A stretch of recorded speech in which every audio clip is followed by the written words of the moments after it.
All right, it's spooky season, and I want to talk about a horror movie that I just saw that I thought was amazing. It was Goodboy, directed in his debut, Ben Leonberger. Goodboy is about a dog named Indy. Indy and his master, Todd, who move into a new house. However, the house is haunted. What's really cool about this movie is it is the classic genre of a demon haunting house, which has been done, of course, a bajillion times. But we get it from the perspective of a very good boy, a very good dog, Indy. Indy, which that's his real name.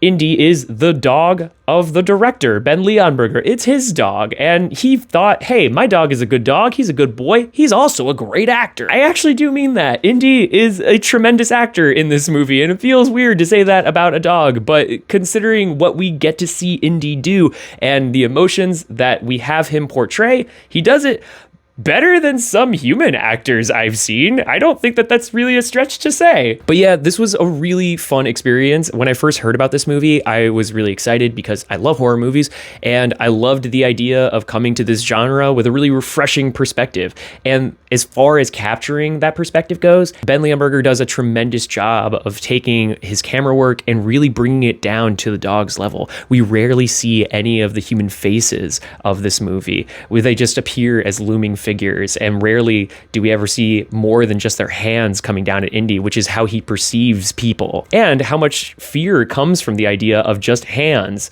Our supernatural entity is also something that we really just see hands of most of the time. But like, as far as like fear goes, like this was such a weird experience for me in a horror movie, because like usually I'm scared the whole time when it comes to horror movies, whereas like half the time I was scared and the other half of the time I was like, oh, he's so good. You know, it was just a bizarre way to be in a horror film, but that didn't really take away the magic for me. This movie is about pets, in this case, dogs, and their unconditional love for people, even when people are at their worst, when their loved ones, when their masters, when their partners are at their absolute worst, in their most terrible or lowest of places, that love still exists and persists. But yeah, Goodboy is good. I give it a 4 out of 5. Go see it.